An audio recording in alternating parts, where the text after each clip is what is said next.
प्रिय बच्चों, स्वागत है आप सभी का इयं मंत्र भाषा नामक कक्षामाला के अगले कड़ी में। हम इसके प्रथम खंड आरंभ के अंतर्गत हैं और इस प्रक्रिया में अभी हम अष्टाध्यायी के सूत्रों की प्रकृति समझने का प्रयास कर रहे हैं। हम यह देख रहे हैं कि अष्टाध्यायी में सूत्र कितने प्रकार के होते हैं और वे सूत्र किन किन कार्यों को करते हैं। यह हमारी 9वीं कक्षा है और यह हमारा 8वां पाठ है। पिछली कक्षा में हमने अधिकार सूत्र, संज्ञा सूत्र और उसके साथ ही विधि सूत्रों को समझा था कि वे किस प्रकार से कार्य करते हैं। इस कक्षा में हम नियम सूत्र, परिभाषा सूत्र तथा अतिदेश सूत्रों को समझेंगे। हम यह देखेंगे कि इन सूत्रों की क्या प्रकृति होती है। इस श्रृंखला में अब तक हमने शब्दानुशासन के बारे में जाना है कि शब्दानुशासन वैदिक तथा लौकिक शब्दों के अनुशासन का नाम है और यह व्याकरण का ही दूसरा नाम है। हमने वर्ण समाम्नाय के बारे में जाना है, हमने स्वर वर्णों के बारे में जाना है, व्यंजन वर्णों के बारे में जाना है, हमने कई प्रकार के अयोगवाह भी देखे हैं। हमने अधिकार सूत्रों के बारे में जाना है, संज्ञा सूत्रों के बारे में जाना है और विधि सूत्रों के बारे में जाना है। इसके साथ ही हमने अष्टाध्यायी के संरचना के बारे में जाना है कि किस प्रकार से वे अध्याय तथा पादों में बटे हुए हैं। हमने गण पाठ के बारे में सीखा है कि इसका क्या प्रयोजन है और हमने धातु पाठ की संरचना भी देखी है। और जैसा कि होता है, प्रत्येक पाठ को हमने 3 खंडों में बांटा है। पहला खंड थोड़ा समय हम इतिहास पर बात करते हैं कि हमारे वैयाकरणों की क्या दृष्टि थी, उन्होंने किस प्रकार से संस्कृत व्याकरण को देखा है। तो इसके अंतर्गत हम लोगों ने अष्टाध्यायी, धातु पाठ और गण पाठ के बारे में जाना है। इसी कड़ी में अब हम उनादि कोश के बारे में सीखेंगे। तो अष्टाध्यायी, गण पाठ तथा धातु पाठ के बाद अगली कृति है उनादि कोश। वस्तुतः उनादि कोश जो है कई विशेष प्रकार के प्रत्ययों का संग्रह है। ये प्रत्यय विशेष हैं और इन्हें सामान्य अष्टाध्यायी में नहीं रखा गया है। इन विशेष प्रत्ययों में उण पहला प्रत्यय है। उणादि का अर्थ होता है उण जिसके आदि में है। तो इन विशेष प्रत्ययों में से जो सबसे पहला प्रत्यय है वह उण है, इसीलिए इन प्रत्ययों के संग्रह का नाम उणादि रखा गया है। और चूंकि उण इनमें से पहला प्रत्यय है तो उणादि इनका नाम रखा गया है और इसीलिए चूंकि ऐसे ही उणादि नाम के प्रत्ययों का यह कोश है, इसीलिए इसका नाम हम लोगों ने उणादि कोश के रूप में रखा है और महर्षि अष्टाध्यायी ने इन्हें उनादि कोश के रूप में रखा है। अष्टाध्यायी के तृतीय अध्याय के तृतीय पाद का जो पहला सूत्र है वह है उणादयो बहुलम। यहाँ पर वे उनादि प्रत्ययों के बारे में एक संकेत मात्र देते हैं और वे कहते हैं कि यह बहुलता से होता है। इस सूत्र का जो विस्तृत अर्थ होता है वह यह है कि उणादि प्रत्यय वर्तमान के अर्थ में संज्ञा के विषय में बहुलता से अर्थात विकल्प से होते हैं। वे हो भी सकते हैं, नहीं भी होते हैं। जैसे कि वायु, तो वायु शब्द में उण प्रत्यय लगा हुआ है तो यह उण प्रत्यय विकल्प से लगता है। वायु का अर्थ हुआ जो वहन करता है, वहन करने वाला।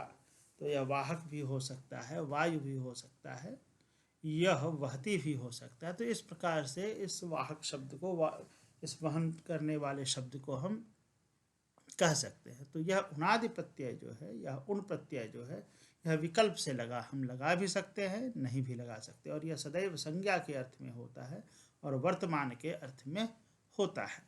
तो यह उणादि सूत्र जो विकल्प से प्राप्त होते हैं, इसका संकेत केवल अष्टाध्यायी में भगवान पाणिनि ने किया है।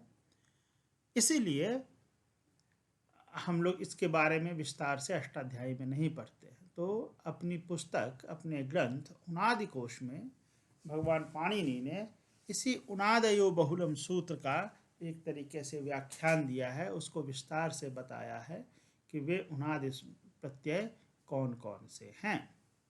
और इस प्रकार यह उनादि कोश इसी सूत्र की व्याख्या के स्वरूप में हम लोग देख सकते हैं। तो उनादि कोश नामक जो ग्रंथ है, इसी उनादयो बहुलम सूत्र के व्याख्यान के स्वरूप रचा गया है। अब हम अपने दूसरे खंड व्याकरण पर आते हैं। पिछले पाठ में हमने अधिकार सूत्र, संज्ञा सूत्र और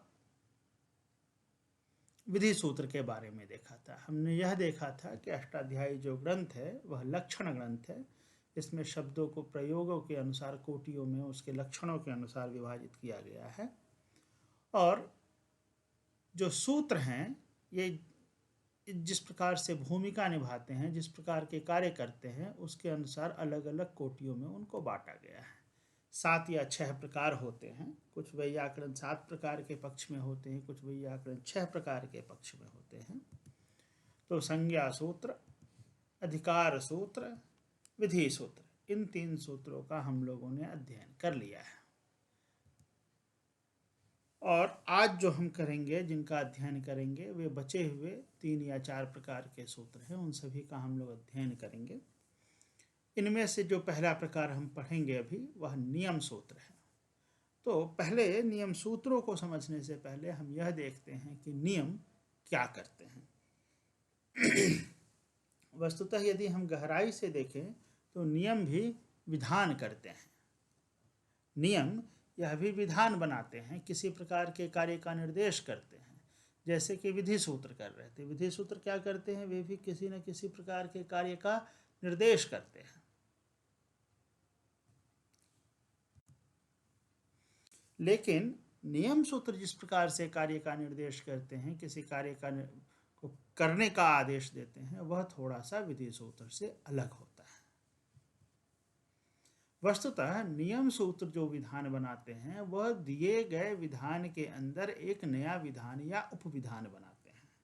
विधि सूत्र नितांत नए कार्य का विधान करते हैं, नितांत नया आदेश देते हैं, नए कार्य को करने का आदेश कराते हैं। लेकिन यह जो नियम सूत्र है वह किसी विधि सूत्र के अंदर ही कार्य करता है, और अंदर ही कार्य करते हुए एक नया विधान या उपविधान तैयार करता है। तो वस्तुतः नियम क्या है? नियम भी एक प्रकार का विधान ही है, लेकिन यह विधि से थोड़ा अलग होता है। वह इस अर्थ में अलग होता है कि पहले से विधि ने एक विधान रच दिया। पहले से विधि ने एक विधान रच दिया। अब नियम क्या करता है, उसी विधि के अंतर्गत कार्य करते हुए उस विधि के कार्य को थोड़ा संकुचित करता है, एक नया विधान या उपविधान रचता है। जैसे हम उदाहरण देखते हैं। मान लो तुम्हारे विद्यालय के प्रधानाध्यापक ने यह आदेश दिया कि प्रातः 8 बजे सभी छात्रों तथा शिक्षकों को प्रतिदिन सभा भवन में एकत्र होना है। तो यह एक आदेश है, यह एक विधि है, यह एक नए कार्य का आदेश दिया गया, तो एक विधान बनाया गया, तो इसीलिए यह विधि हुई।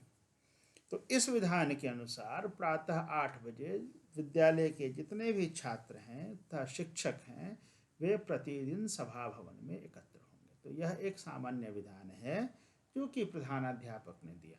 तो अतः सभी छात्र और सभी शिक्षक प्रतिदिन सभा भवन में एकत्र होंगे।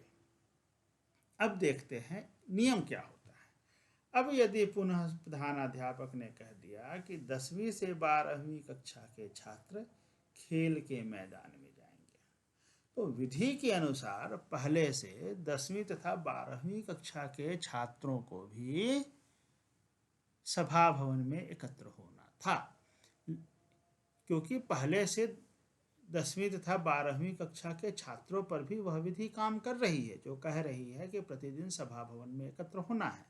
लेकिन अब यदि प्रधानाध्यापक ने एक नया आदेश दिया कि 10वीं से 12वीं कक्षा के छात्र खेल के मैदान में जाएंगे, तो यह नियम हो गया। क्यों? क्योंकि यह पहले से जो विधि बनी हुई थी उस विधि के अंतर्गत ही कार्य कर रहा है, लेकिन उस विधि के क्षेत्र को संकुचित कर रहा है और एक नया उपविधान तैयार कर रहा है। तो इसीलिए यह जो हुआ नियम हुआ।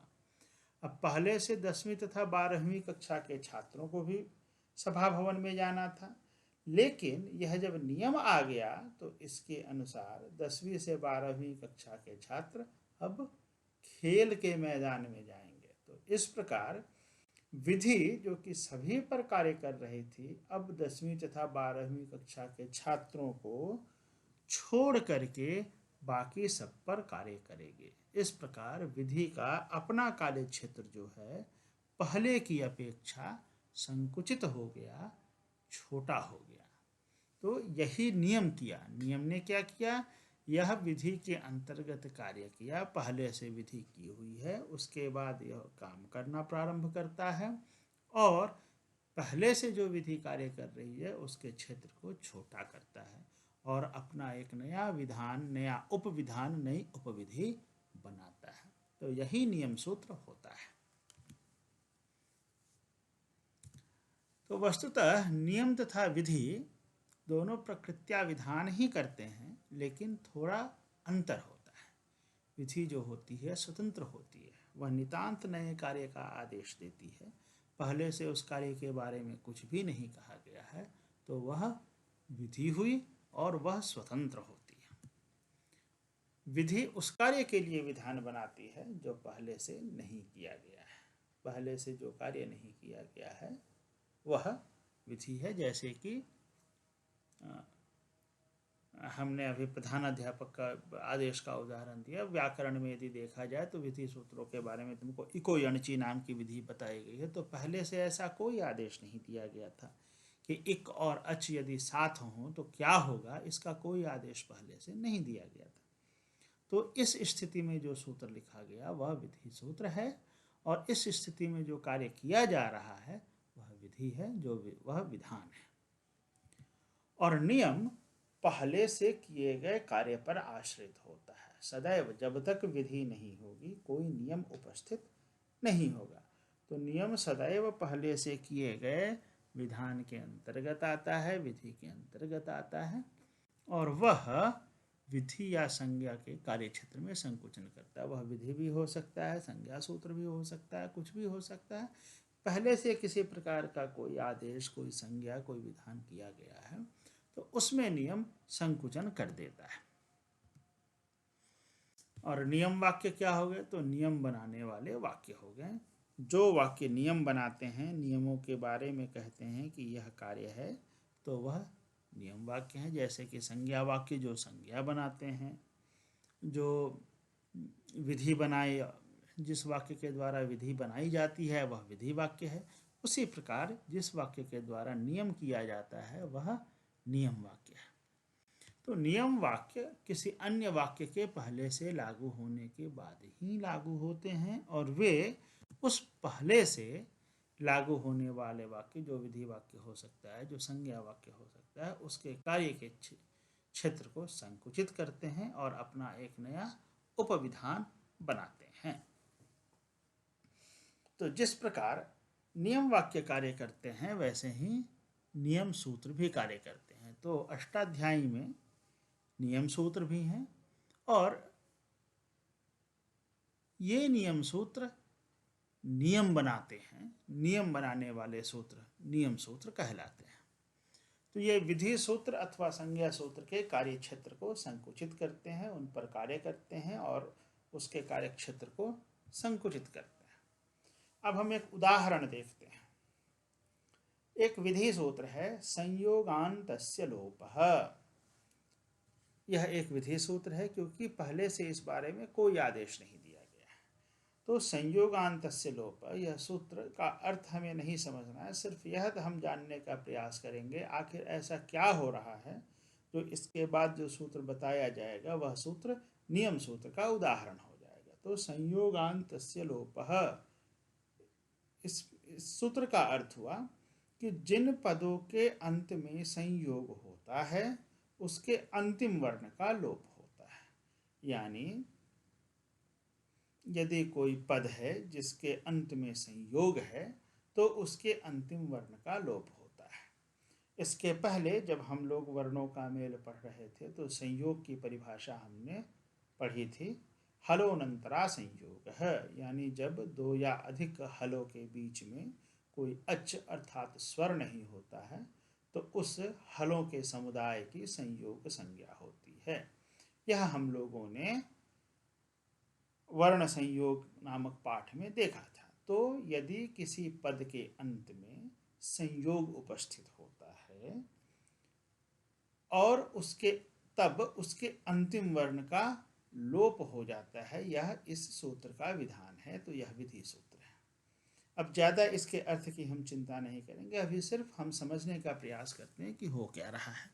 तो इस सूत्र के अनुसार यदि किसी पद के अंत में संयोग है, कैसा भी संयोग हो, किसी भी वर्ण समुदाय, कोई भी वर्ण समुदाय वैसा उपस्थित हो जिनके बीच में अच नहीं हो, कोई भी हल समुदाय वैसा उपस्थित हो जिसके बीच में अच नहीं हो, तो उसके अंतिम वर्ण की संयोग संज्ञा हो जाएगी, उसके अंतिम वर्ण का लोप हो जाएगा। अब इस स्थिति में एक अगला सूत्र आता है रात्सस्य। तो यह क्या कह रहा है? यह कह रहा है कि संयोग से यदि कोई पद का अंत हो रहा है और संयोग के अंत में सकार है, तो उस सकार के पहले रेफ हो, तब सकार का लोप होता है। ठीक है। तो कायदे से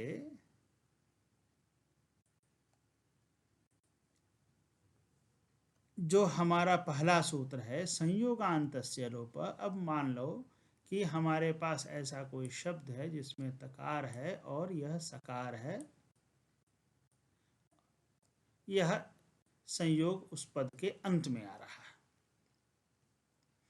तो संयोगांतस्य लोप कहता है कि पद के अंत में यह जो संयोग संज्ञा आ रही है, ऐसी स्थिति में इस सकार का लोप हो जाएगा और तब जो हमारे जो पद बचेगा उसके अंत में केवल तकार रहेगा। यही संयोगांतस्य लोप का सूत्र का कहना है।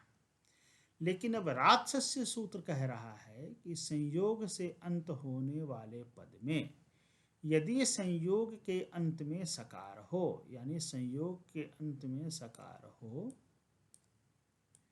और इस सकार से पहले रेफ हो, इस सकार से पहले रेफ हो, उस स्थिति में इस सकार का लोप होता है। अब यह सूत्र संयोगांतस्य लोप के अनुसार तो इस सकार का लोप होना ही था। रेफ के पश्चात जब सकार है और यह जो संयोग समुदाय है यह पद के अंत में है, तब ऐसी स्थिति में संयोगांतस्य लोप के अनुसार तो इस सकार का लोप होना ही था। परंतु रात्सस्य सूत्र क्या कर रहा है? वह सूत्र कह रहा है कि रेफ के पश्चात सकार का लोप होगा। इसका तात्पर्य यह हुआ कि रेफ के पश्चात यदि अन्य कोई वर्ण हो तब उसका लोप नहीं होगा, यानी रेफ के पश्चात यदि सकार हो तभी लोप होगा। यदि रेफ के पश्चात उस पद के अंत में संयोग हो और रेफ के पश्चात कोई दूसरा वर्ण जैसे कि न हो,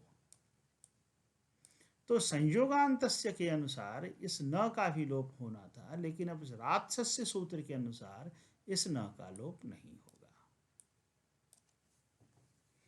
कहने का तात्पर्य यह हुआ कि संयोगांतस्य लोप के अनुसार यदि संयोग के अंत में अंत से पहला वर्ण रेफ हो तो उस रेफ के पश्चात किसी भी वर्ण का लोप हो जाना था। लेकिन रात्सस्य सूत्र यहाँ पर आकर के कह रहा है यदि सकार होगा तभी लोप होगा सकार का, अन्य कोई वर्ण हो तो उस वर्ण का, उस अंत्य वर्ण का लोप नहीं होगा। इस प्रकार रात्सस्य सूत्र जो है वह आकर के संयोगांतस्य लोप सूत्र के कार्य क्षेत्र को सीमित कर दिया। अब पूर्व स्थिति क्या थी? संयोगांत पद के संयोग के रेफ से परे किसी भी अंत्यवर्ण का लोप हो रहा था। संयोगांतस्य लोप सब जगह लागू होता है कि संयोग के रेफ के परे किसी भी अन्य वर्ण कोई भी वर्ण हो, र हो, रेफ के पश्चात स्वयं रेफ हो, कार हो, सकार हो, झकार हो, कोई भी वर्ण हो, उसका लोप हो जाएगा यदि वह संयोग पद के अंत में होता है। राजसस्य सूत्र के अनुसार वर्तमान स्थिति जो बन रही है वह यह कि संयोगांत पद के संयोग में रेफ से परे केवल सकार का लोप होता है।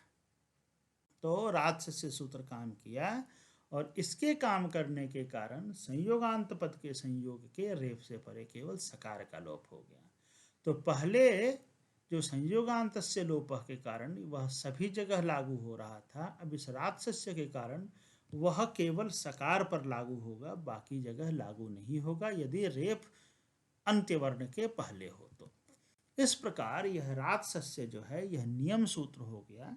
इसने एक ऐसा विधान बना दिया जो पहले से किसी विधान के कार्य क्षेत्र को छोटा कर रहा है, संकुचित कर रहा है। तो इस प्रकार नियम सूत्र कार्य करते हैं। अब विशेष हम इनके बारे में जब हम अष्टाध्यायी का क्रमशः अध्ययन करेंगे तब हम विशेष समझेंगे, तब सूत्रों के कार्य के बारे में हमारी समझ और भी स्पष्ट होती जाएगी। आशा है कि बच्चों तुम लोगों ने नियम सूत्रों को समझ लिया होगा कि ये कैसे कार्य करते हैं। तो एक छोटी सी बात याद रखनी है कि पहले से कोई विधान कार्य कर रहा है, कोई विधि सूत्र कार्य कर रहा है, उस स्थिति में ये लगते हैं और उस पहले से कार्य कर रहे विधि सूत्र के क्षेत्र को संकुचित कर देते हैं। तो अब हम आगे बढ़ते हैं। नियम सूत्रों के पश्चात हम परिभाषा सूत्रों पर बात करते हैं कि परिभाषा सूत्र किस प्रकार से कार्य करते हैं। लेकिन सबसे पहले हम परिभाषा को समझेंगे। तो सामान्य जीवन में परिभाषा तो हम देखते ही हैं, बोलते हैं, सुनते हैं, जानते हैं। हम कहते हैं वर्ग की परिभाषा क्या है, आयत की परिभाषा क्या है, रसायन की परिभाषा क्या है, इलेक्ट्रॉन की परिभाषा क्या है। इस प्रकार हम कहते हैं, जानते हैं, सीखते हैं। परंतु वस्तुतः तुम लोगों ने संज्ञा सूत्र में देखा होगा और यह समझ सकते हो कि संज्ञा सूत्र जिस प्रकार से कार्य करते हैं, वस्तुतः सामान्य जीवन में हम लोग परिभाषा से वह काम ले लेते हैं। तो व्याकरण शास्त्र में यह कार्य जिसको हम सामान्य जीवन में परिभाषा बोलते हैं, जैसे कि वृत्त की परिभाषा, आयत की परिभाषा, विकर्ण की परिभाषा इत्यादि परिभाषाएं हम लोग कहते हैं, तो व्याकरण शास्त्र में इनको हम संज्ञा के नाम से अभिहित करते हैं। और यह काम व्याकरण में संज्ञा सूत्र करते हैं, जो किसी का परिचय देते हैं, किसी का कुछ नाम रखते हैं।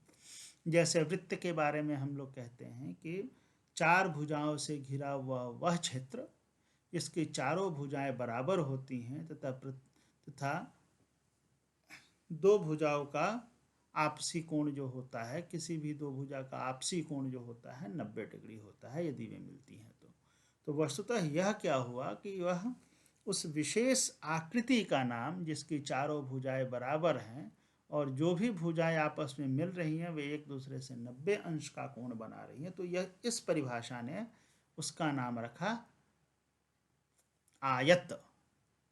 ठीक है, तो वर्ग उस परिभाषा ने उसका नाम वर्ग रखा। तो वस्तुतः यह संज्ञा हुई व्याकरण की दृष्टि से, और तत्वतः देखे तो यह संज्ञा वाक्य के अंतर्गत आएगा।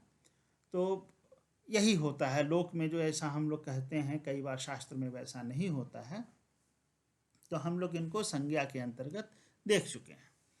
लेकिन परिभाषा का कार्य थोड़ा अलग होता है। परिभाषा किसी अव्यवस्था की स्थिति में एक व्यवस्था प्रदान करती है। अब यह अव्यवस्था क्या होती है, कैसे बनती है और उसमें व्यवस्था कैसे प्रदान की जाती है, यह हम देखते हैं। और यही कार्य करना जो होता है वह परिभाषा का कार्य है कि वह अव्यवस्था, एक झगड़ा, एक अनिर्णय की स्थिति में व्यवस्था प्रदान करती है। जैसे एक छोटा सा उदाहरण देते हैं। तुम्हारे शिक्षक ने तुम्हें आदेश दिया कि सभी बच्चों को अपनी अभ्यास पुस्तिका में काली तथा नीली स्याही का प्रयोग करके प्रश्न तथा उत्तर लिखने हैं। कक्षा में तुम्हारे शिक्षक आए और बोले कि तुम सभी बच्चों को जो है अपनी अभ्यास पुस्तिका में काली तथा नीली स्याही का प्रयोग करके प्रश्न तथा उत्तर लिखने हैं। यह शिक्षक जी का आदेश हो गया। तो यह एक विधि हुई। इसने विधान बनाया कि काली स्याही का प्रयोग तथा नीली स्याही का प्रयोग करके अभ्यास पुस्तिका में लिखना है। लेकिन अब यहाँ अजीब बात हो गई, एक अनिर्णय की स्थिति हो गई कि कब किस स्याही का प्रयोग करना है। प्रश्न लिखना है, उत्तर लिखना है, लेकिन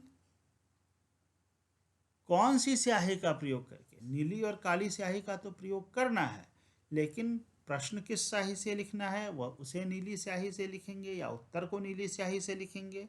कोई बच्चा सोचेगा कि प्रश्न को काली स्याही से लिख दें और उत्तर को नीली से। कोई बच्चा क्या करेगा कि प्रश्न को नीली स्याही से और उत्तर को काली स्याही से। तो यह एक अनिर्णय की स्थिति प्राप्त हो गई। या कोई बच्चा लगातार 5 सवाल का उत्तर काली स्याही से लिख सकता है, अगले 5 सवालों को नीली स्याही से। दोनों को ही प्रश्न का उत्तर और प्रश्न का उत्तर नीली स्याही से कर सकता है। तो यह एक अनिर्णय की स्थिति हो गई, एक संशय की स्थिति हो गई, एक झगड़ा हो गया कि क्या किया जाए। अब इस स्थिति में पुनः ये इस स्थिति में, इस संशय की स्थिति में कि कब किस स्याही का प्रयोग करना है, तुम्हारे शिक्षक ने पुनः कहा कि प्रश्न लिखने में काली स्याही तथा उत्तर लिखने में नीली स्याही का प्रयोग करना है। तो पहले से जो संशय था, उस संशय के उपस्थित होने पर किसी छात्र ने पूछा कि बताइए आचार्य जी, गुरु जी, क्या करना है? तब आचार्य जी ने पुनः कहा कि प्रश्न लिखने में काली स्याही तथा उत्तर लिखने में नीली स्याही का प्रयोग करना है। तो ऐसी स्थिति में, इस संशय की स्थिति में यह वाक्य जब उपस्थित हो गया कि प्रश्न लिखने में काली स्याही और उत्तर लिखने में नीली स्याही का प्रयोग करना है, तो इसने उस संशय का निवारण कर दिया। उसने स्पष्ट कह दिया कि प्रश्न नीली स्याही से लिखे जाएंगे और प्रश्न काली स्याही से लिखे जाएंगे तथा उत्तर नीली स्याही से लिखे जाएंगे। तो इस प्रकार का जो आदेश हो गया, इस प्रकार का जो कार्य करने का आदेश हुआ, वह परिभाषा कहलाता है। ठीक है, तो परिभाषा सदैव किसी संशय की स्थिति में बताता है, कार्य करता है, झगड़े का निपटारा करता है। तो परिभाषा वाक्य किसी विधान से उत्पन्न अव्यवस्था में व्यवस्था का निर्माण करते हैं, यह हमें हमेशा याद रखना है। प्रश्न लिखने में काली स्याही तथा उत्तर लिखने में नीली स्याही का प्रयोग करना है, यह जो वाक्य तुम्हारे आचार्य ने कहा, शिक्षक ने कहा, यह परिभाषा वाक्य कहा जाएगा। और परिभाषा वाक्य द्वारा किया गया कार्य परिभाषा कहलाता है। जिस प्रकार विधान वाक्य द्वारा किया गया वाक्य या विधि वाक्य द्वारा किया गया कार्य विधि कहलाता है, जिस प्रकार नियम वाक्य द्वारा किया गया कार्य नियम कहलाता है, उसी प्रकार परिभाषा वाक्य द्वारा किया गया कार्य परिभाषा कहलाता है। यह हमें स्मरण रखना है। तो इसी प्रकार अष्टाध्यायी में कई सारे परिभाषा सूत्र हैं, जो कि तकरीबन 25-30 के आसपास परिभाषा सूत्र हैं, जो कि स्पष्टतया बताते हैं कि कैसे उस विधि सूत्र को कार्य करना है। वस्तुतः अगर हम प्रकृत्या देखें तो विधि सूत्र तो कार्य कर रहा है, लेकिन विधि सूत्र को कैसे कार्य करना है किसी भी संशय की स्थिति में, इसका निर्धारण परिभाषा सूत्र ही करते हैं। क्या करना है यह निर्धारण यह विधि सूत्र करता है, और कैसे करना है इसका निर्धारण संशय की स्थिति में परिभाषा सूत्रों द्वारा किया जाता है। अब एक उदाहरण देखते हैं। इको यणचि विधि सूत्र के समय इसका उदाहरण दिया गया था, इसी विधि सूत्र के बारे में बताया गया था।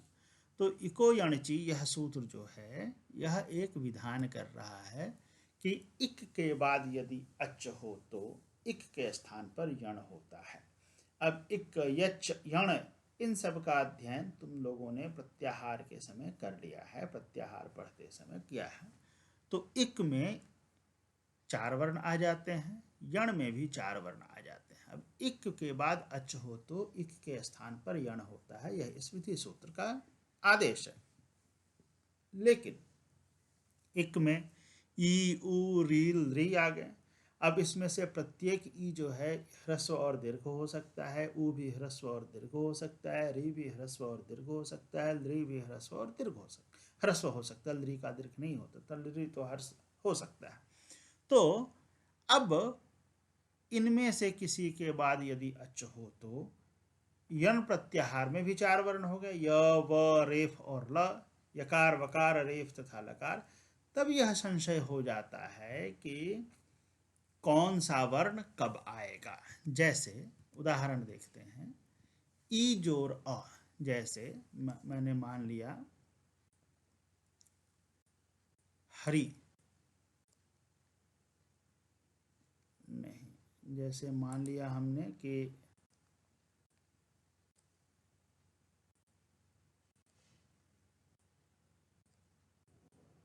अपि, जोर अस्ति, ठीक है।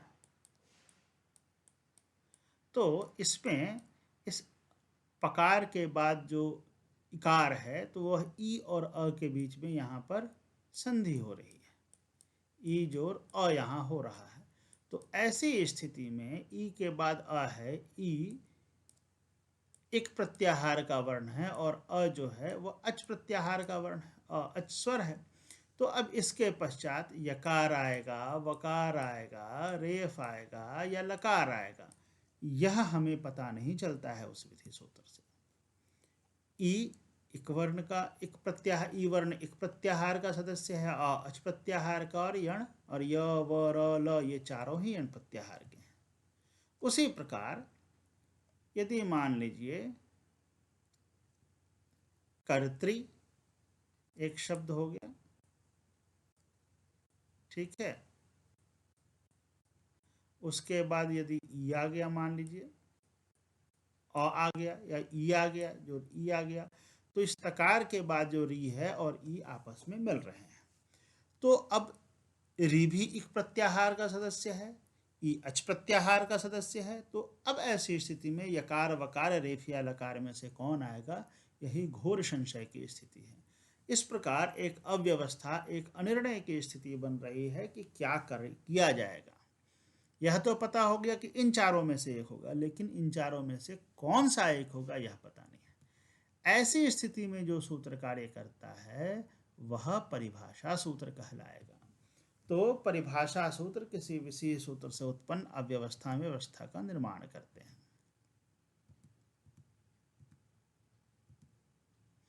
अब एक सूत्र आ गया स्थाने अंतरतम, यह एक सूत्र पढ़ा गया। अब इस स्थाने अंतरतम सूत्र के बाद स्थिति थोड़ी बदल जाती है। यह स्थाने अंतरतम सूत्र कहता है कि उच्चारण में जो सबसे निकट होगा वही आएगा, यानी जिसके स्थान पर जो आना है, जैसे क के स्थान पर ख आना है तो ख ग घ में से कोई एक आना है यदि क के स्थान पर, तो ख ग घ में से वही आएगा जो उच्चारण में सबसे निकट होगा। इस प्रकार यहाँ जो संशय बन रहा था कि ई और अ की स्थिति में य व र या ल में से कौन आएगा, तो स्थाने अंतरतम सूत्र के अनुसार इनमें से जो उच्चारण में सबसे निकट होगा ई के स्थान पर वही आएगा। उसी तरीके से इस स्थिति में य व र तथा ल में से री के स्थान पर वही आएगा जो री में से उच्चारण में सबसे निकट होगा, यानी य व र तथा ल में से जो सबसे निकट री के उच्चारण के समान होगा, री के उच्चारण के जो सबसे निकट होगा वही आएगा।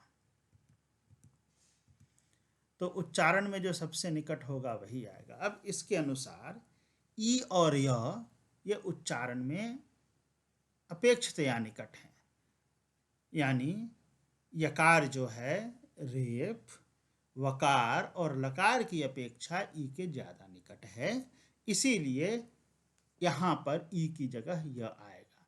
तो ई जोर अ बराबर य जोर अ होगा, य जोर अ होगा, क्योंकि य जो है वह ई के स्थान पर आ जाएगा। उसी तरीके से रेफ जो है वह री से उच्चारण में यकार, वकार और लकार की अपेक्षा अधिक निकट है, इसीलिए वह जो है री के स्थान पर आ जाएगा। तो इस प्रकार री जोर ई होने की स्थिति में जब संधि होगी तो रेफ जोर ई हो जाएगा। ई जोर अ जब यदि संधि होती है तो य जोर अ हो जाएगा। तो यह जो संशय हो रहा था इसका निवारण इस स्थाने अंतरतम सूत्र के द्वारा कर दिया गया। चूंकि यह स्थाने अंतरतम सूत्र, पहले से किसी विधि सूत्र जो कि हमारे यहाँ इको यणची थी अभी इस उदाहरण में, तो यह स्थाने अंतरतम सूत्र जो है उस संशय का निवारण कर रहा है, इसीलिए इसे हम परिभाषा सूत्र कहेंगे। अब आगे देखते हैं। तो परिभाषा सूत्र वस्तुतः किसी विधि सूत्र से उत्पन्न अव्यवस्था में व्यवस्था का निर्माण करते हैं। ये बताते हैं कि विधि सूत्र अंततः जब कार्य करेगी तो कैसे कार्य करेगा। तो विधि सूत्र इससे एक अव्यवस्था उत्पन्न हो गई और उस अव्यवस्था में निर्णय देने का कार्य परिभाषा सूत्रों ने किया। तो इस प्रकार नियम सूत्रों को भी हमने समझ लिया और परिभाषा सूत्रों को भी हमने समझ लिया। अब हम आते हैं अगले सूत्र के प्रकार पर। पुनः हम अगले प्रकार पर जाने से पहले हम पुनः परिभाषा सूत्र को एक बार संक्षेप में देख लेते हैं क्या है। तो इको यणची एक विधि सूत्र हुआ, उस इको यणची में के लागू होने से अनिर्णय हुआ, वहाँ पर स्थानीय अंतरतम उपस्थित हो गया और उसने इस अनिर्णय की समाप्ति की, अतः यह स्थानीय अंतरतम एक परिभाषा सूत्र हुआ। सर्वत्र परिभाषा सूत्र किसी न किसी संशय का ही निवारण करेंगे। यह संशय किसी भी दूसरे सूत्र की उपस्थिति के कारण हो सकता है। अब हम अगला सूत्र अतिदेश सूत्र देखते हैं। तो हमारे सामान्य जीवन में अतिदेश के दो अर्थ होते हैं। वस्तुतः एक अर्थ सामान्य जीवन में हम लोग ज़्यादा प्रयोग करते हैं, जो कि यह वर्तमान अर्थ है, जो कि सबसे पहले हम देखेंगे। तो अत्यधिक व्याप्ति, यदि कोई चीज़ सभी जगह व्याप्त हो, बहुत ज़्यादा जगह व्याप्त हो, तो उसको अतिदेश कहते हैं। जैसे हमें स्वच्छ भोजन करना चाहिए, तो यह एक सामान्य सा नियम है कि हमको साफ सुथरा रहना चाहिए, अच्छा खाना खाना चाहिए। तो यह अत्यधिक व्याप्ति हो गई, यह एक प्रकार का अतिदेश वाक्य हो गया। हमें अनुशासित रहना चाहिए, समय से उठना चाहिए, समय से पढ़ना चाहिए, समय से खेलना चाहिए। तो इस प्रकार के वाक्य जो होते हैं, जिनकी व्याप्ति बहुत जगह होती है, सब जगह होती है, बहुत अत्यधिक होती है, ये वे अतिदेश वाक्य कहे जाते हैं। तो एक तो अतिदेश का अर्थ यह हो गया, और यह हम सामान्य जीवन में बहुधा देखते हैं कि हमें स्वच्छ भोजन करना चाहिए, हमें अनुशासित रहना चाहिए। इस प्रकार के वाक्य हम अतिदेश में हमेशा देखते हैं, और ये सभी जगह लागू होते हैं, किसी विशेष काल या स्थान तक सीमित नहीं रहते हैं। हम कहीं भी रहेंगे, हमें स्वच्छ भोजन करना चाहिए, हमें अनुशासित रहना चाहिए। तो इस प्रकार के अत्यधिक व्याप्ति वाले वाक्य भी अतिदेश वाक्य कहे जाते हैं। और ऐसे यह स्थिति जो होती है, जिनकी अत्यधिक व्याप्ति होती है, उसे अतिदेश कहते हैं। तो यह तो अतिदेश का सामान्य अर्थ हो गया, जो कि हमारे सामान्य जीवन में ज़्यादा हम लोग प्रयोग करते हैं। अब हम आते हैं अतिदेश सूत्रों के अतिदेश के दूसरे अर्थ पर। अतिदेश सूत्रों में अतिदेश का क्या अर्थ होता है, व्याकरण शास्त्र में क्या हम लोग ज़्यादा प्रयोग करते हैं, यह देखते हैं। तो दूसरा अर्थ जो है वह होता है कि अव्याप्ति या अप्रवृत्ति के स्थान पर व्याप्ति या प्रवृत्ति का हो जाना। पहले से जिसकी व्याप्ति नहीं थी, जिसकी प्रवृत्ति नहीं थी, पहले से जो अप्रवृत्त था, उसके स्थान पर यदि व्याप्ति या प्रवृत्ति हो जाती है तो उसको अतिदेश कहते हैं। पहले से वह व्याप्त नहीं था, पहले से प्रवृत्त नहीं था, अब उसके स्थान पर आ गया। तो इस आने की जो क्रिया होती है, जो किसी न के स्थान पर, जो पहले से यानी यह निश्चित था कि उसे नहीं आना है, यह निश्चित होना चाहिए कि वह नहीं आना है, लेकिन अब किसी नियम के द्वारा वह आ गया, तो यह अतिदेश कहलाता है। एक उदाहरण से हम लोग इसे समझने का प्रयास करते हैं। मान लो तुम्हारी कक्षा में गणित की घंटी थी और उस घंटी में गणित के शिक्षक अनुपस्थित हो गए। तो कायदे से इस कक्षा में क्या पढ़ाई होनी थी? इस कक्षा में गणित विषय की पढ़ाई होनी थी। शिक्षक जो आते वे गणित का विषय पढ़ाते। अब तुम्हारे प्रधानाचार्य ने यह कहा कि हिंदी के शिक्षक को कहा कि आप जाइए और गणित के शिक्षक नहीं आए हैं, उनके स्थान पर आप कक्षा का संचालन कीजिए।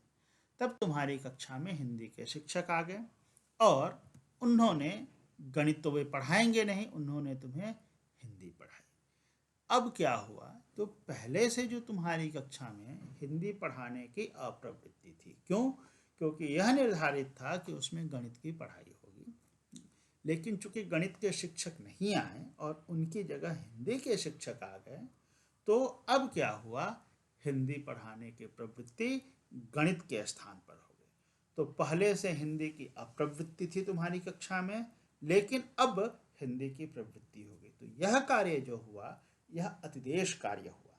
पहले से यह निश्चित था कि वह नहीं होगा, लेकिन किसी बात को कह के, किसी आदेश के द्वारा उसको कराया गया, तो वह अतिदेश कहलाता है। पहले से अप्रवृत्ति हो, असमानता हो, अव्याप्ति हो, उसके स्थान पर व्याप्ति हो जाना, समानता हो जाना, प्रवृत्ति हो जाना, यह अतिदेश कहलाता है।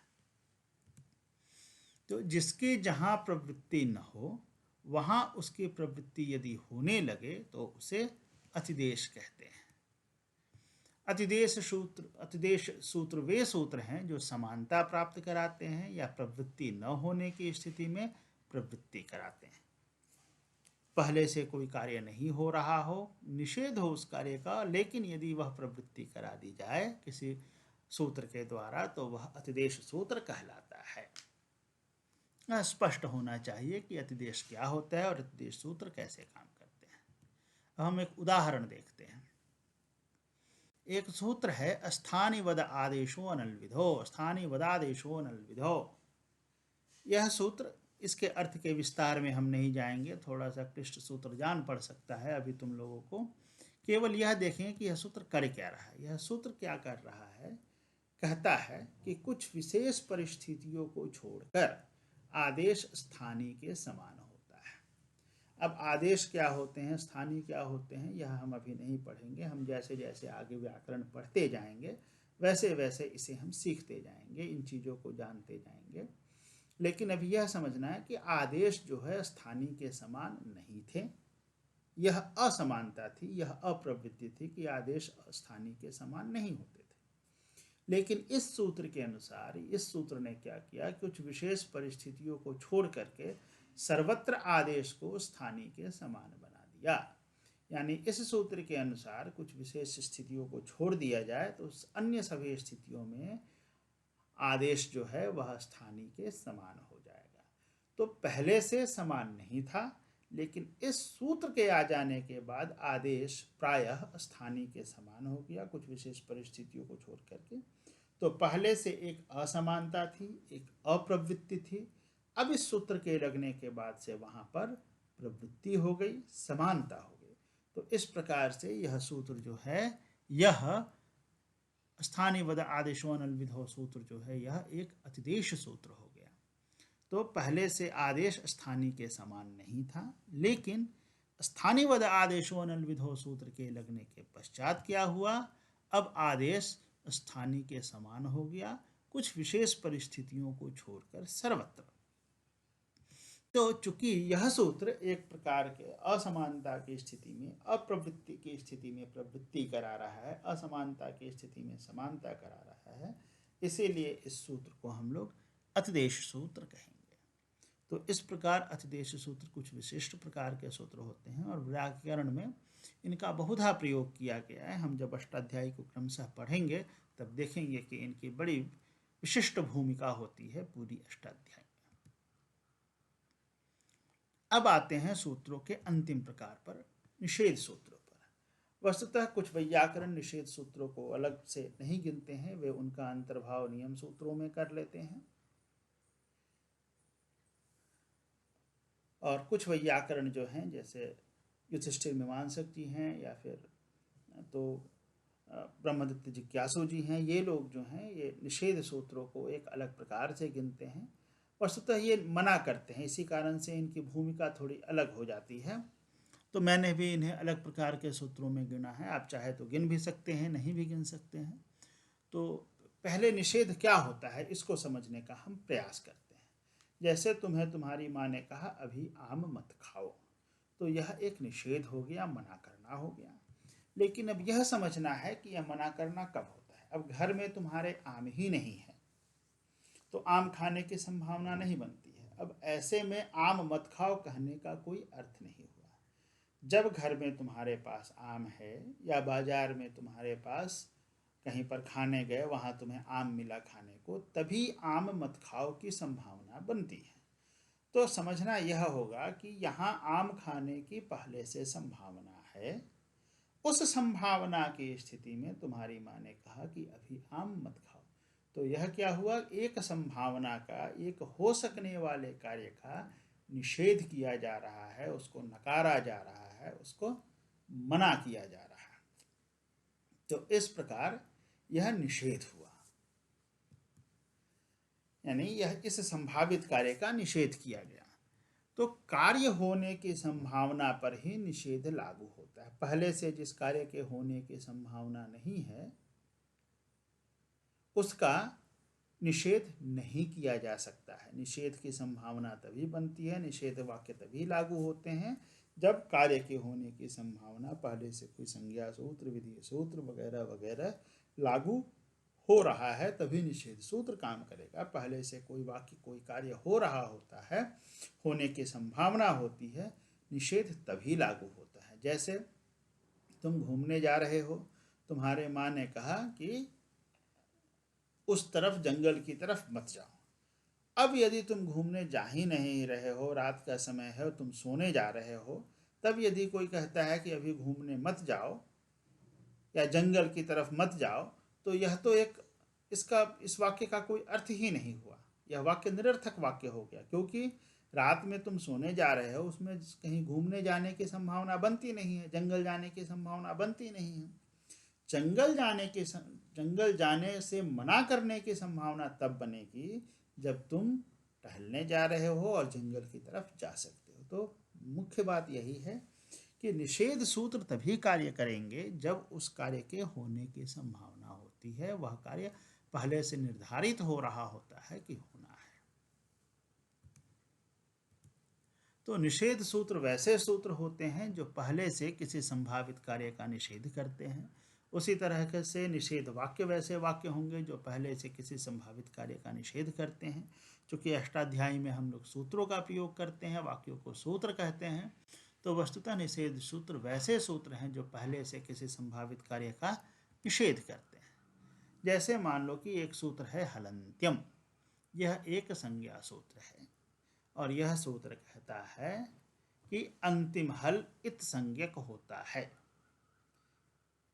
अंतिम हल इत संज्ञक होता है। अब इस स्थिति में एक आ गया, तो यह स्थिति क्या कहे कि प्रत्येक अंतिम हल पर लागू होगी। यह यहाँ तो यह नहीं बताया गया है कि कहाँ का अंतिम हल, उपदेशे यानी उपदेश का अंतिम हल, कहीं का भी कोई भी अंतिम हल हो वह इत हो जाएगा उपदेश में। पहले से उपदेश शब्द, उपदेशे शब्द की पद की अनुवृत्ति यहाँ आ रही होती है, तो उपदेशे हलन्त्यम इत, यह इसका अर्थ हुआ। उपदेश में अंतिम हल इत संज्ञक होता है। अब वह कोई भी वर्ण हो, ककार हो, सकार हो, चकार हो, पकार हो, रेफ हो, लकार हो, यकार हो, वकार हो, कोई भी अंतिम हल जो कि उपदेश में इत संज्ञक, जो कि उपदेश में उपस्थित है, वह अंतिम हल इत संज्ञक होता है।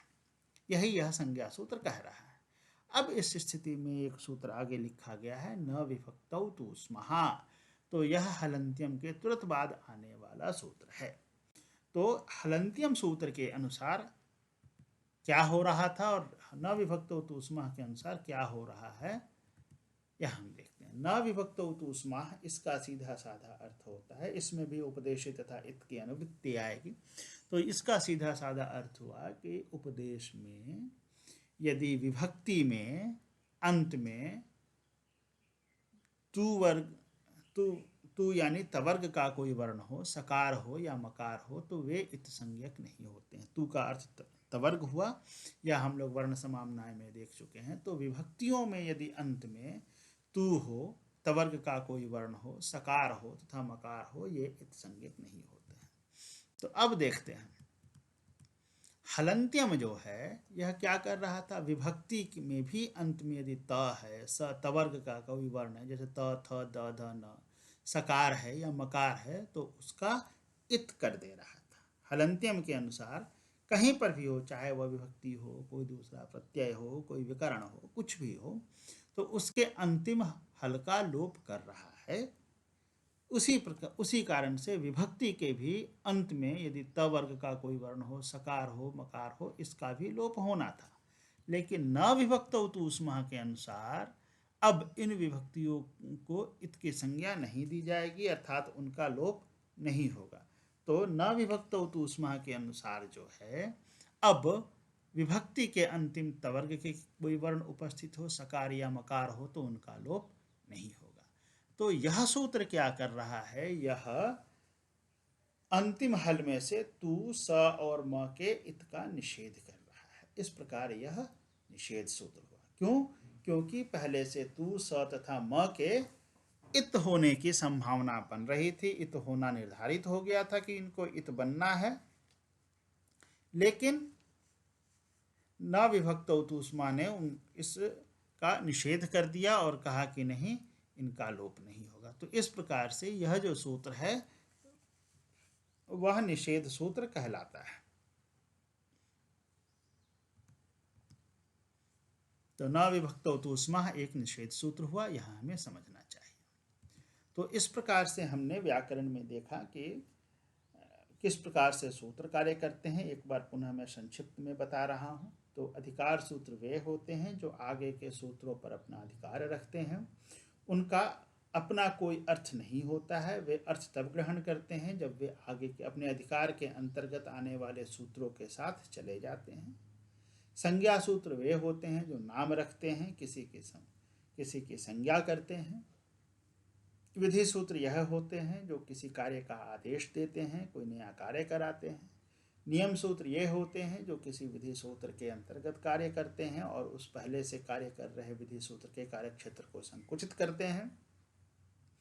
उसी प्रकार परिभाषा सूत्र वे सूत्र होते हैं जो विधि सूत्रों से उत्पन्न झगड़े का, अनिर्णय का निपटारा करते हैं, जो यह निर्देशित करते हैं कि उस विधि सूत्र को कैसे कार्य करना है।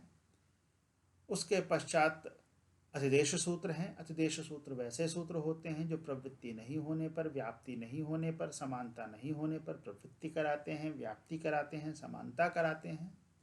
और निषेध सूत्र वैसे सूत्र हैं जो पहले से किसी संभावित कार्य का निषेध करते हैं, उनको मना करते हैं।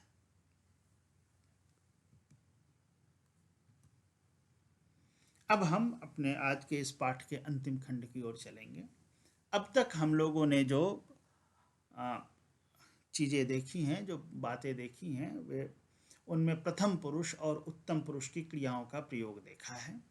आज हम अस्मद के बारे में जानेंगे और देखेंगे कि इसके साथ क्रिया कैसी लगती है। तो वस्तुतः अस्मद का अर्थ होता है मैं। अस्मद का अर्थ होता है मैं, और इस अस्मद के साथ जो क्रिया लगती है वह उत्तम पुरुष की लगती है। जिस प्रकार युष्मद के साथ क्रिया मध्यम पुरुष की लगती है, उसी प्रकार अस्मद के साथ उत्तम पुरुष की क्रिया लगती है। वस्तुतः अस्मद एकमात्र ऐसा शब्द है जिसके साथ क्रिया उत्तम पुरुष की लगती है। उसी तरह से युष्मद एकमात्र ऐसा शब्द है जिसके साथ क्रिया मध्यम पुरुष की लगती है। शेष जितने भी शब्द हैं, चाहे राम हो, सीता हो, तत्व हो, सह हो, एतत् हो, इन सभी के साथ जो है वह प्रथम पुरुष की क्रिया लगती है, यह स्पष्ट होना चाहिए। तो अस्मद के साथ सदैव उत्तम पुरुष की क्रिया लगती है। और यह अस्मद जो है एक सर्वनाम है और इसके तीनों लिंगों में एक समान ही रूप चलते हैं। जिस प्रकार से हम लोगों ने एतत् का तीनों लिंगों में अलग अलग रूप देखा था, उस प्रकार की बात नहीं होती है। जिस प्रकार से युष्मद में हम लोगों ने तीनों लिंगों में एक समान रूप देखा था, उसी प्रकार अस्मद के साथ भी होता है, तीनों लिंगों में एक समान रूप बनता है। तो अस्मद का अर्थ होता है मैं, यह सर्वनाम है और तीनों लिंगों में एक समान चलता है। अब तक हम लोग केवल प्रथमा विभक्ति पढ़ रहे हैं, तो आज हम लोग प्रथमा विभक्ति का देखेंगे कि प्रथमा विभक्ति में किस तरीके से रूप चलते हैं। तो प्रथमा विभक्ति में जो रूप चलेंगे वे अहम, आवाम और वयम। एक वचन में अहम, द्विवचन में आवाम और बहुवचन में वयम। यदि कर्ता एक वचन में हो तो अहम का प्रयोग होगा, कर्ता द्विवचन में हो तो आवाम का प्रयोग होगा, कर्ता बहुवचन में हो तो वयम का प्रयोग होगा। तो यह अस्मद का रूप हो गया। अब इसके साथ हम देखते हैं क्रिया। जैसा कि अभी तक हम लोग केवल अस धातु की बात कर रहे हैं और उसका अर्थ है होता है, तो अब देखते हैं उत्तम पुरुष की क्रिया इसके साथ कैसे लगती है। तो अस धातु है, असं भुवि, इसका अर्थ होना होता है, यह हम पहले देख चुके हैं। और हम लोग जिसकी बात कर रहे हैं वह लट लकार वर्तमान काल की। अगले पाठ में हम लोग इन लकारों के बारे में थोड़ा विशेष जानेंगे। तो अभी हम यही समझे कि मैं हूँ, हम दोनों हैं, हम लोग हैं, यहाँ जो भी अर्थ होगा वह इनके द्वारा दिया जाएगा। तो अस धातु का जो रूप बनता है वह एक वचन में अस्मि हो जाता है, द्विवचन में स्वः हो जाता है, बहुवचन में स्मः हो जाता है। तो उत्तम पुरुष में अस धातु के जो रूप बने वे अस्मि स्वः स्मः। अब एक वचन का यदि करता है तो एक वचन की क्रिया चलेगी, जैसे अहम अस्मि। द्विवचन का करता है तो द्विवचन की क्रिया चलेगी, आवाम स्वः। बहुवचन का करता है तो बहुवचन की क्रिया चलेगी, वयं स्वः। तो इस प्रकार से ये वाक्य बनेंगे। अब हम थोड़ा उदाहरण देखते हैं कि वाक्य कैसे बनते हैं। तो मैं राजा हूँ, तो मैं के लिए अहम आएगा और उसके साथ जो क्रिया प्रयुक्त होगी वह उत्तम पुरुष की क्रिया होगी। तो अहम नृपः अस्मि, नृपः मतलब राजा, तो अहम जो है वह आ गया, मैं के लिए अहम आ गया, राजा के लिए नृपः आ गया, और हूँ के साथ जो है वह उत्तम पुरुष की क्रिया अस्मि आ गई। तो इस प्रकार मैं राजा हूँ, अहम नृपः अस्मि। हम दोनों सज्जन पुरुष हैं, तो यहाँ हम दोनों कर्ता द्विवचन का है, आवाम। सज्जन, यहाँ दो सज्जन हैं तो सज्जनों द्विवचन हो गया, और पुरुष यह भी द्विवचन, और हैं यहाँ पर द्विवचन की क्रिया लगेगी उत्तम पुरुष में, तो स्वः। इस प्रकार से हम दोनों सज्जन पुरुष हैं तो आवाम सज्जनों पुरुषौ स्वः। इस प्रकार का वाक्य बनेगा। हम सब भारतीय हैं, तो हम सब जो है यह बहुवचन का करता है तो वयम हो गया, भारतीयाः यह भी बहुवचन है, और स्मः यह भी है बहुवचन का। तो हम सब भारतीय हैं, वयम भारतीयाः स्मः। इस प्रकार से ये सामान्य अनुवाद हैं जिनमें की कठिनाई तनिक भी नहीं है, इन्हें तुम अच्छी तरह से कर सकते हो। आज हम अनुवाद के थोड़े और पाठ देखते हैं। स्त्रीलिंग में जैसे मैं महिला हूँ, अहम महिलास्मि। हम दोनों सज्जन स्त्रियां हैं, तो आवाम सज्जने महिले स्वः। हम सब सज्जन स्त्रियां हैं, वयम सज्जना महिला स्मः। अब वस्तुतः ऊपर तुम्हें कहा गया कि अस्मद और युष्मद के तीनों लिंगों में रूप समान चलते हैं, लेकिन जब प्रयोग में हम आते हैं, व्यवहार में हम देखते हैं, तो किसी नपुंसक लिंग के पद के साथ अस्मद युष्मद का प्रायः प्रयोग नहीं दिखता है। तो वहाँ इसीलिए उसके उदाहरण नहीं हैं। लेकिन जैसे कि हम देखते हैं पुल्लिंग में जैसा अहम आवाम वयम रूप बना, वैसा ही स्त्रीलिंग में भी अहम आवाम वयम बना। तो और कोई विशेष बात नहीं है, सभी द्विवचन के पद हैं तो द्विवचन के पद संस्कृत में भी होंगे। आज हम एक नया सर्वनाम सीखते हैं और यह सर्वनाम है तत्व। तो यह भी एक सर्वनाम है और यह तीनों लिंगों में चलेगा। इसके रूप पुल्लिंग में सह तौ ते, स्त्रीलिंग में सा ते ताः, नपुंसक लिंग में तत्ते तानि। जिस प्रकार एतत् सर्वनाम का अर्थ यह था, और तो उसी प्रकार तत् का अर्थ होता है वह। और हम देख सकते हैं जिस यानी इसके प्रयोगों में, रूपों में कितनी समानता है। पुल्लिंग में एतत् का रूप बन रहा था एषः एतौ एते, वहाँ से ए हट गया है और अंतर केवल एक यह है कि एषः में मूर्धन्य शकार है तो यहाँ पर दंत्य सकार है, तो केवल यही अंतर है। उसी तरीके से स्त्रीलिंग में एतत् का रूप बना एषा एते एता, तो तत् का रूप जो है स्त्रीलिंग में सा ते ता, केवल ए हट जाना है, और ए हटने की स्थिति में वहाँ एषा में मूर्धन्य सकार था तो यहाँ पर दंत्य सकार आएगा। उसी तरीके से नपुंसक लिंग में एतत् एते एतानि, एतत् का रूप बना था तो तत् का रूप बन जाता है तत्ते तानि। कोई विशेष बात नहीं है। और जैसा कि बताया गया है, अस्मत् के साथ मध्यम पुरुष, युष्मत् के साथ अस्मत् के साथ उत्तम पुरुष, युष्मत् के साथ मध्यम पुरुष की क्रिया लगती है। बचे हुए जितने भी शब्द हैं उनके साथ सदैव प्रथम पुरुष की क्रिया लगती है।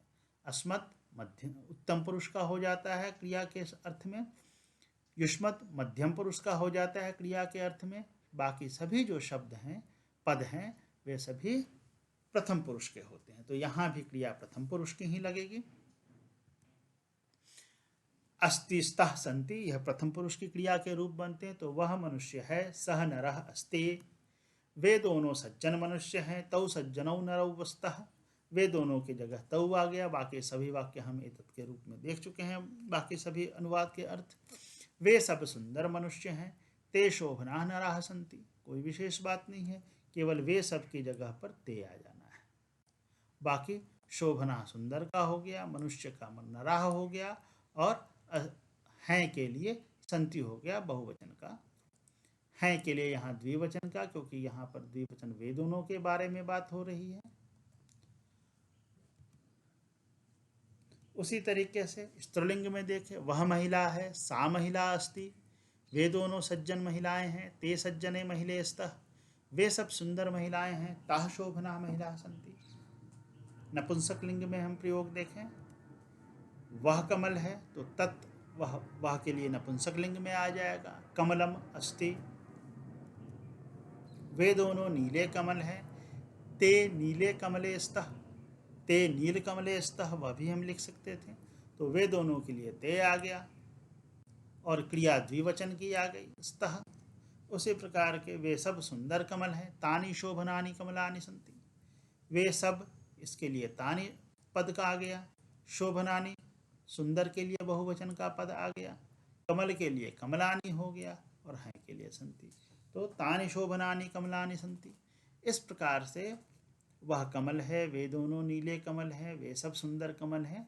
यह रूप, यह अनुवाद बहुत सरल अनुवाद है ये सभी, और तुम इसका बहुत आसानी से अभ्यास कर सकते हो, इसमें कोई कठिनाई नहीं होनी चाहिए। आज हम कुछ और अव्ययों के बारे में जानेंगे। इसके पहले हम न के बारे में देख चुके हैं, च के बारे में देख चुके हैं, किम के बारे में देख चुके हैं। आज हम किम अव्यय के बारे में देख चुके हैं, जिसका अर्थ होता है क्या। एक और किम सर्वनाम होता है, जिसके रूप अलग अलग विभक्तियों में बनते हैं, उनके बारे में हम बात बाद में करेंगे। आज हम कुछ अव्ययों के बारे में बात करते हैं। बहुत सरल अव्यय हैं, जिनके हिंदी अर्थों का हम लोग सामान्य वाक्य में बहुधा प्रयोग करते हैं। जैसे अत्र, यहाँ, रामः अत्र अस्ति, राम यहाँ है। तत्र मतलब वहाँ, रामः तत्र अस्ति, राम वहाँ है। यत्र जहाँ, रामः यत्र अस्ति, राम जहाँ है। तो अत्र तत्र यत्र बहुत सरल है। अत्र का अर्थ यहाँ, तत्र का अर्थ वहाँ, यत्र का अर्थ जहाँ। उसी तरीके से कुत्र मतलब कहाँ, रामः कुत्र अस्ति, राम कहाँ है। सर्वत्र सभी जगह, रामः सर्वत्र अस्ति, राम वहाँ है। अन्यत्र दूसरी जगह, रामः अन्यत्र अस्ति, राम दूसरी जगह है। बस कुछ नहीं करना है, हमें क्या करना है, जो सभी जगह की जगह पर सर्वत्र लगा देना है, कहाँ की जगह कुत्र लगा देना है। बस अनुवाद में कोई विशेष बात नहीं है। उसी तरीके से कुछ सामान्य अव्यय हैं। यदा मतलब जब, यदा रामः आगमिष्यति, जब राम आएगा। तदा मतलब तब, तदा रामः आगमिष्यति, तब राम आएगा। कदा मतलब कब, रामः कदा आगमिष्यति, कदा रामः आगमिष्यति, यह भी लिख सकते हैं, राम कब आएगा। फिर सर्वदा मतलब हमेशा होता है, रामः सर्वदा जयति, राम सदा जीतते हैं। सदा मतलब हमेशा, रामः सदा जयति, राम हमेशा जीतते हैं। सदा और सर्वदा दोनों का एक ही अर्थ होता है, और हम हिंदी में भी बहुधा इनका प्रयोग करते हैं। और एकदा का अर्थ होता है एक बार। तो रामः एकदा आगमिष्यति, राम एक बार आएगा। तो इस प्रकार हमारा अनुवाद का पाठ यहाँ पूरा होता है। इस पाठ में आज हम लोगों ने उनादि कोश का से प्रारंभ किया है। यह सीखा है कि उनादि कोश क्या है। हमने यह देखा है कि यह उनादि कोश जो है कुछ विशेष प्रत्ययों का संग्रह है, जिसके आरंभ में, उनमें से पहला प्रत्यय जिसके आरंभ में उण है, तो वह उण जो पहला प्रत्यय है, जो आरंभिक प्रत्यय है, उनके नाम पर इस ग्रंथ का नाम उनादि कोश रखा गया है। उसके बाद हम लोगों ने नियम सूत्रों के बारे में जाना है। उसके पश्चात हम लोगों ने परिभाषा सूत्रों के बारे में जाना है। फिर हमने उपदेश सूत्रों के बारे में सीखा, और सबसे अंत में हम लोगों ने आज के व्याकरण पाठ के अंतर्गत निषेध सूत्रों को देखा है। हमने यह सीखा है नियम किस प्रकार कार्य करते हैं, यह देखा है कि अतिदेश क्या किसे कहते हैं, यह भी देखा है कि परिभाषा किस प्रकार से कार्य करती है, और हमने निषेध को भी जाना है। तो इस प्रकार बहुत सारी बातें जानी हैं। और अनुवाद के अंतर्गत हम लोगों ने आज उत्तम पुरुष का प्रयोग सीखा है कि उत्तम पुरुष की जो क्रिया होती है वह अस्मत् के साथ लगती है। अस्मत् सर्वनाम के स्त्रीलिंग तथा पुल्लिंग में समान ही रूप चलते हैं। उनके रूप प्रथमा विभक्ति में हम लोगों ने देखे हैं। हम लोगों ने तत् सर्वनाम का भी पुल्लिंग, स्त्रीलिंग और नपुंसकलिंगों में प्रयोग देखा है। तत् का अर्थ वह होता है। और उसके बाद हम लोगों ने आज कुछ अव्ययों की बातें की हैं, जो कि बेहद सामान्यतया प्रचलित होते हैं। तो इस प्रकार हमारा आज का पाठ यहाँ समाप्त होता है। हम पुनः अपने लक्ष्य को दोहराते हैं। भारतम भजामहे भारतीम भजामहे, यह हमारा प्रेरणा वाक्य है। इससे प्रेरणा लेकर के हम चलते रहेंगे, कभी रुकेंगे नहीं, थकेंगे नहीं। चरैवेति चरैवेति, इसका हम सदैव अनुपालन करेंगे। और अंत में हम अपने त्रिमुनियों को नमस्कार करते हैं। ओम पाणिनये नमः, ओम कात्यायनाय नमः, ओम पतंजलये नमः। तो धन्यवाद, नमस्कार। साथ ही अगली कक्षा में के लिए मैं आप सभी को आमंत्रित और निमंत्रित करता हूँ। धन्यवाद, नमस्कार।